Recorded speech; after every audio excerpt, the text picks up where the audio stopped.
Joliba Afternoon News. Une forte délégation ministérielle du Sénégal et du Mali sont au Sénégal pour présenter des condoléances. Nous suivrons des détails dans ce journal. Amnesty International enquête sur les armes utilisées au Sahel. Également, nous aurons des précisions. À l'international Afghanistan, Biden confirme le retrait des troupes américaines au 31 août. Mesdames et messieurs, bienvenue au journal sur Joliba TV News. Présenter les 9 membres du Conseil économique, social et culturel du Mali, tel était l'objectif d'une rencontre entre le Premier ministre et les acteurs du dit Conseil. Plus de détails dans ce reportage signé Aminata Traoré et Moussa Tembini. Le Conseil économique, social et culturel a pour mission de participer à toute commission d'intérêt national à caractère économique. Convaincu de l'expérience et de la capacité intellectuelle de ses membres, le Premier ministre Choguel Maïga affirme son soutien à cette organisation pour la réussite de la transition. Le Conseil économique et social marquera d'une pierre forte les débats futurs ou en cours pour aboutir à la pose des fondations d'un Mali nouveau, comme nous le disons couramment Malikoura. Pour ce qui est des préoccupations, je crois qu'elles sont légitimes. Elles participent de la valorisation du travail de l'institution. Et c'est pour cela que je suis d'accord avec vous que ces sollicitations doivent avoir une suite favorable. Yacouba Katile, porte-parole des membres du Conseil économique, social et culturel, a profité de l'occasion pour rappeler quelques règles de l'institution. Cette institution est obligatoirement consultée dans le cadre vraiment de tout programme de loi des finances, de tout plan, de programme également de développement économique, social et culturel, afin de pouvoir donner son avis, sinon des avis pertinents, compte tenu de sa représentativité sur l'ensemble des territoires et tous les domaines, tous les segments pratiquement de l'État. Notons que le Conseil économique, social et culturel a compétence sur tous les aspects du développement économique, social et culturel du Mali. D'où proviennent les armes utilisées par les groupes armés au Sahel? Une étude publiée ce mardi 24 août par l'ONG Amnesty International révèle que la branche sahélienne du groupe État islamique ainsi que celle liée à Al-Qaïda utilisent des armes de fabrication européenne et notamment serbe. Amnesty International pointe aussi leur utilisation par des milices pro-gouvernementales et évoque des circuits illégaux d'armement de ces groupes. El Hadji Malik Gitei. Des experts en armement d'Amnesty International ont identifié des armes de fabrication serbe dans des vidéos publiées par des groupes armés opérant dans le Sahel, notamment un groupe affilié à l'État islamique qui a revendiqué la mort de centaines de civils. Amnesty International a recueilli et analysé plus de 400 contenus numériques en provenance du Burkina Faso et du Mali, dont des photos et des vidéos authentifiées publiées sur les réseaux sociaux par des membres de groupes armés entre janvier 2018 et mai 2021. Selon les résultats de cette nouvelle étude, les nouveaux fusils, certains étant les modèles les plus récents qui existent, correspondent à des transactions entre la Serbie et le Burkina Faso, ce qui laisse à penser que ces armes ont été vendues récemment au gouvernement burkinabé avant de tomber entre les mains de groupes armés. L'analyse effectuée par Amnesty International des données relatives aux transactions commerciales montre aussi que la République tchèque, la France et la Slovaquie exportent de grandes quantités d'armes légères et de petits calibres au gouvernement du Sahel. D'après les données officielles du rapport annuel de l'Union européenne, depuis 2013, les États membres de l'UE ont accordé 506 licences pour des équipements militaires pour un montant de 205 millions d'euros au Mali et au Burkina Faso. Si la plupart des armes visibles sont des Kalachnikov hérités de l'ère soviétique datant de plusieurs décennies, l'Organisation internationale de la défense des droits humains a identifié 12 cas dans lesquels les combattants avaient des armes plus récentes fabriquées par l'entreprise serbe Zastava, notamment des mitrailleuses lourdes M02 Coyote et des fusils mitrailleurs M92 et M05 qui n'étaient pas disponibles avant le début des combats dans le nord du Mali en 2011. Amnesty International craint que des violations des droits humains ne soient commises par voie de ces armes d'origine européenne en dépit du traité sur le commerce des armes.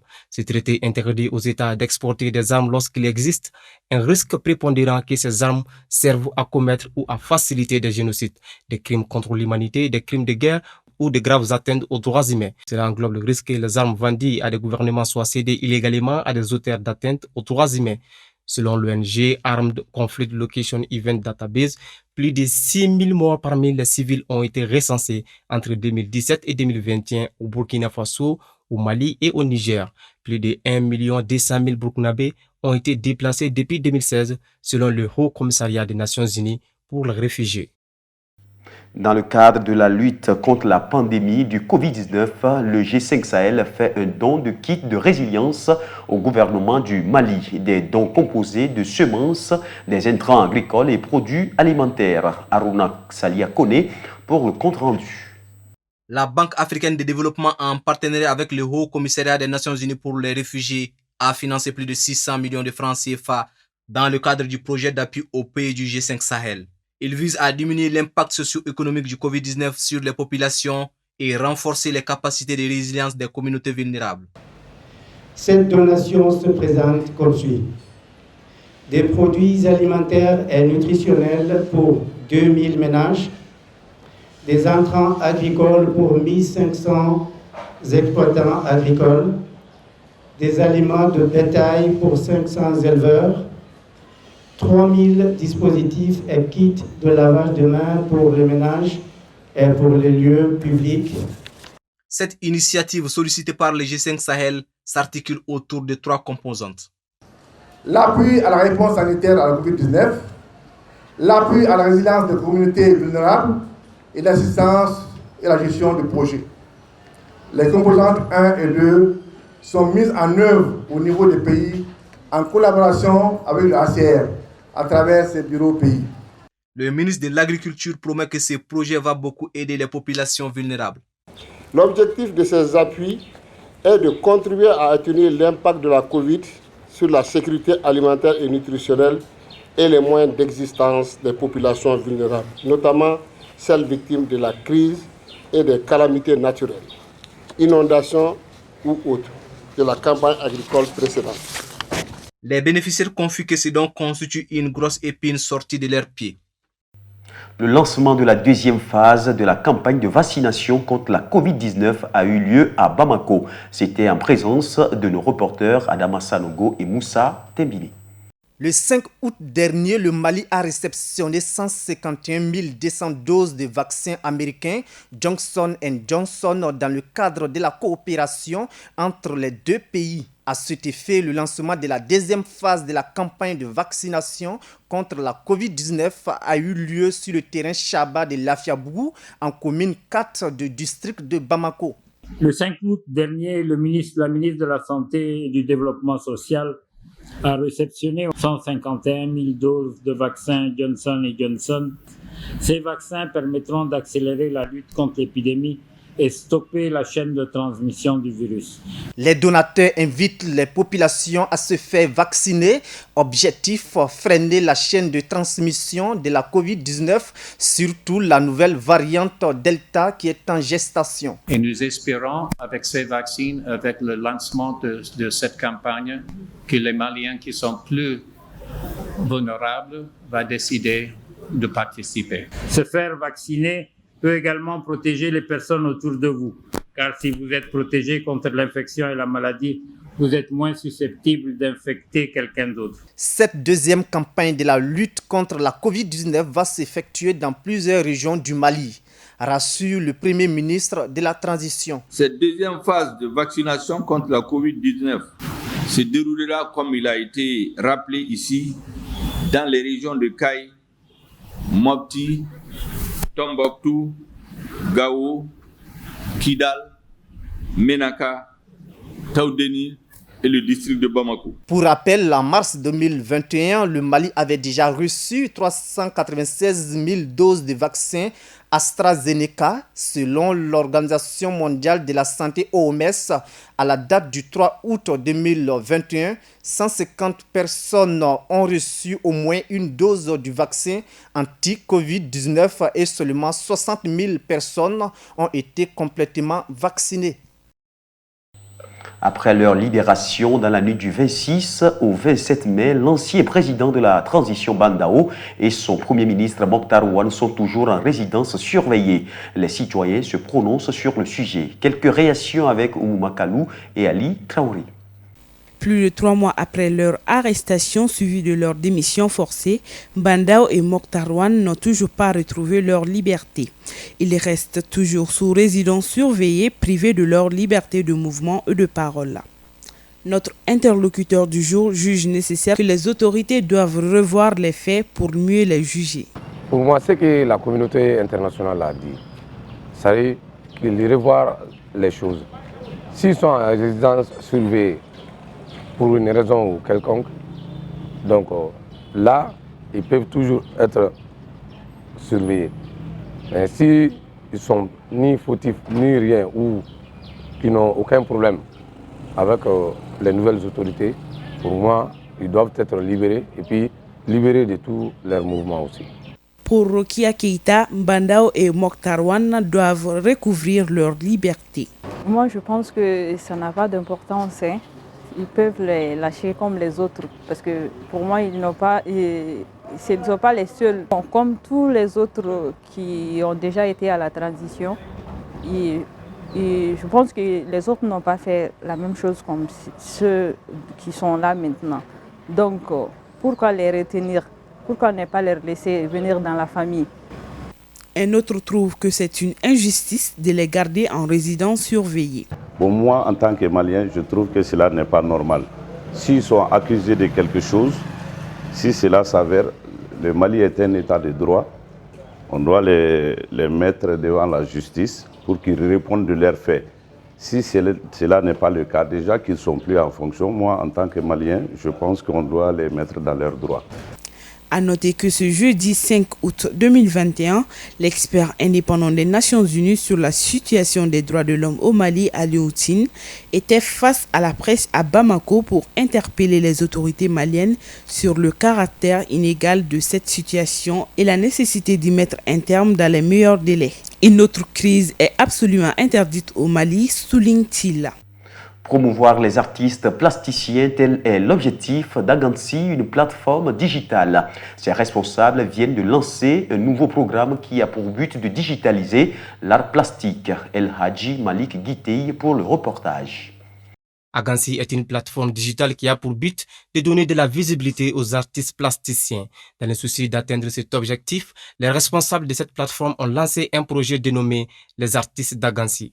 C'est un programme de suivi annuel destiné aux plasticiens du Mali.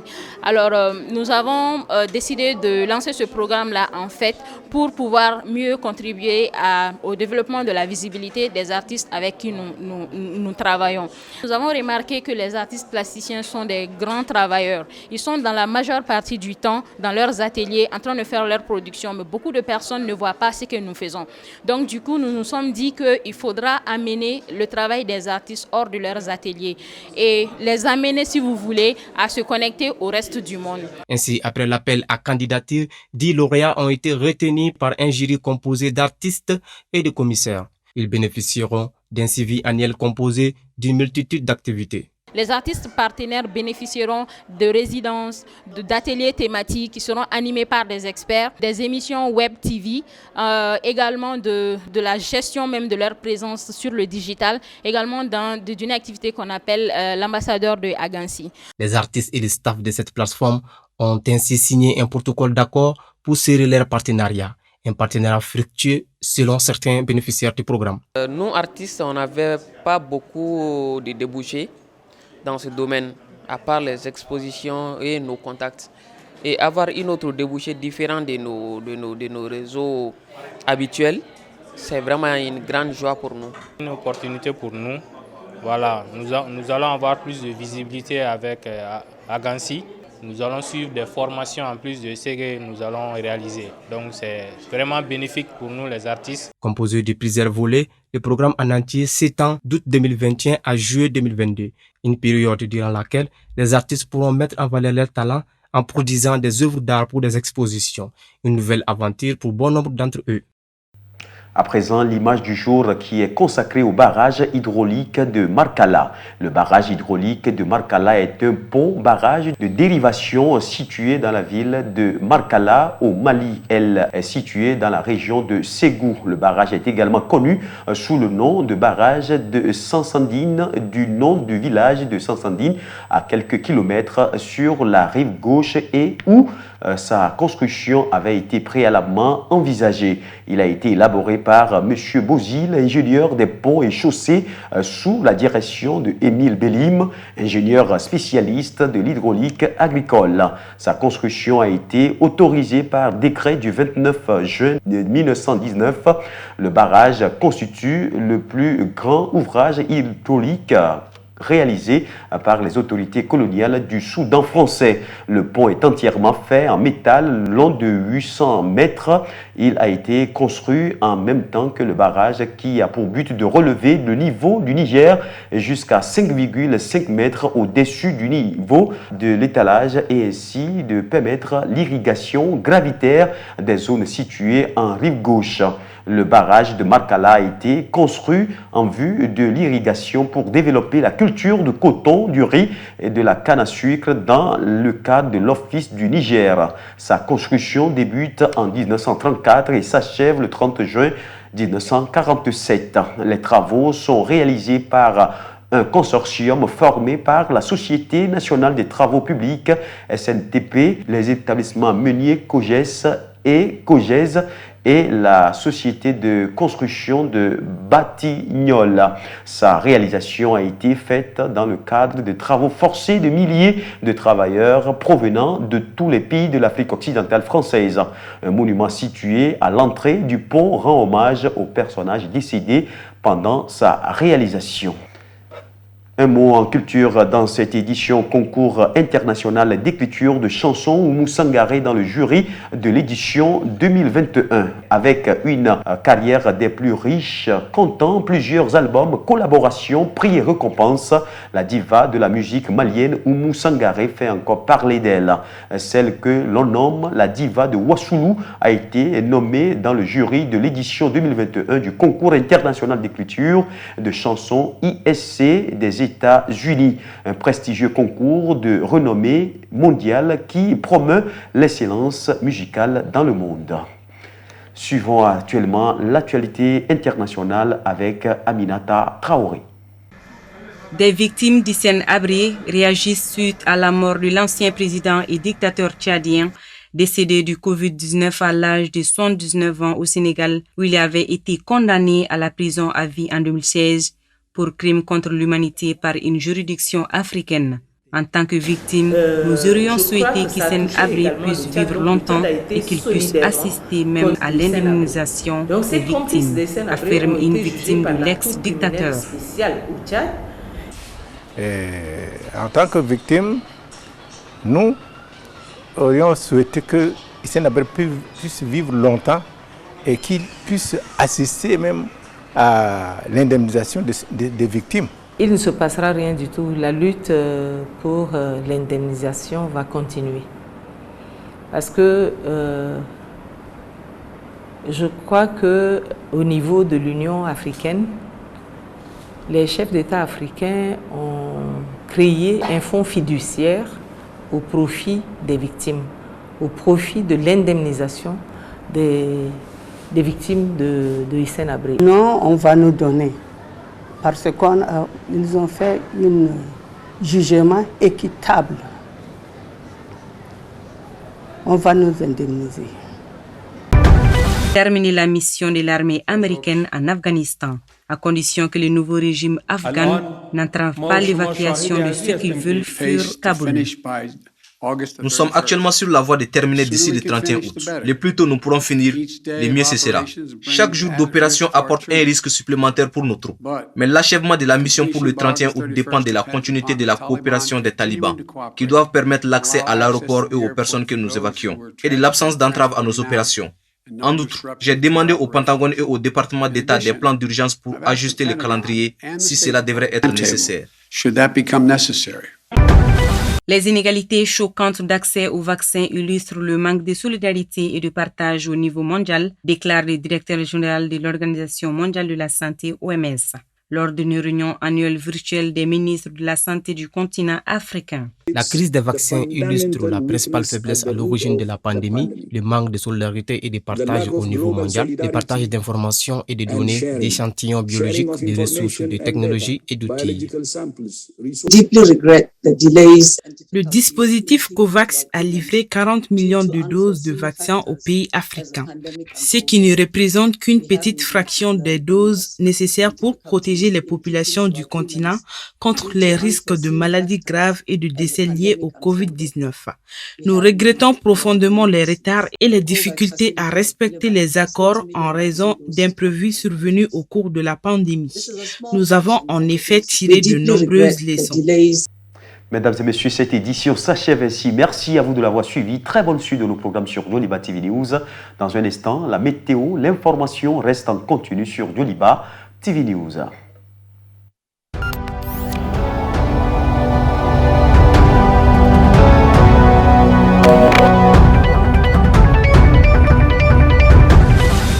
Joliba Afternoon News.